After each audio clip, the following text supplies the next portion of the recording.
All right, welcome back to the Bygone Busybodies. We're going through the service manual of Reva Wolford. She is a 1943 woman in the Marine Corps Reserve. She joined the war when they were freeing up the men to fight overseas. She actually sort of accidentally ended up in the Marines, and you can find that information in an earlier video. It was a story told to me by her family. When I'm done with this, the scrapbook will go off to them. So this is just a little copy here. It says Army Comments on Leathernecks. Leathernecks are Marines. A satirical writing by Corporal Marion Hargrove. All right. The Magnificent Amphibians. The United States Marine is a military phenomenon who looks like a soldier, talks like a sailor, fights like a wildcat, and thinks like a princess of the blood royal. Always a modest fellow, the Marine drives himself as a soldier who can read and write. The United States Marine, as any other United States Marine will tell you, with or without provocation, is the best-looking, toughest, most intelligent, most polished, and most valuable member of the armed forces. When he hears that 1/3 of the nation is poorly housed, poorly clothed, and poorly educated, he knows which third it is. It is the Army, the Navy, and the Coast Guard. Although from year to year, the plumage of this magnificent bird, he's become less and less bright. Even today, the sight of a full-dressed Marine is a sight to dazzle the eyes of all who behold it. In any shortage of electrical power, you could suspend him from a lamppost, and he would provide enough light for his duller-looking compeers to read a newspaper at a distance of 4 blocks.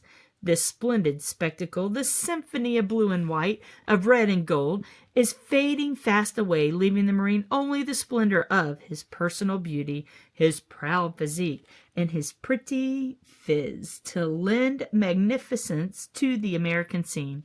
The Marine thinks of his barracks as a ship, and he speaks of it in nautical terms. A wall is a bulkhead, a floor is a deck, to be holystoned rather than scrubbed.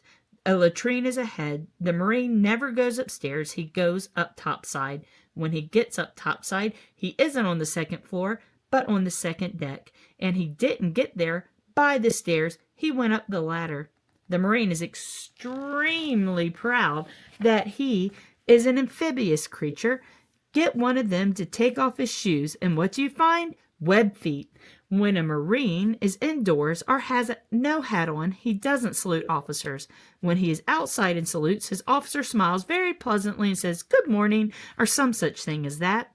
This is because the officer has a deep respect for the Marine. There is a member of the most efficient fighting force in the world, he says. Although it is almost unbelievable, these glamour boys actually do KP. They put on their herringbone twill coveralls with the Marine insignia, and they work in the kitchen for a month at a time. Unlike the more prosaic soldier, however, the Marine gets $5 a month to cover the cost of any dishes he might break. If he breaks no dishes, the $5 is clear profit, and the United States Marines wins again. All is not peaches and cream in the life of a Marine, though. He gets less liberty than a soldier, and a 3-day pass doesn't mean as much to him, since half the time he must be spent making himself pretty as possible. When he leaves his barracks, he must pass the inspection of 2 full-length mirrors just inside the front door.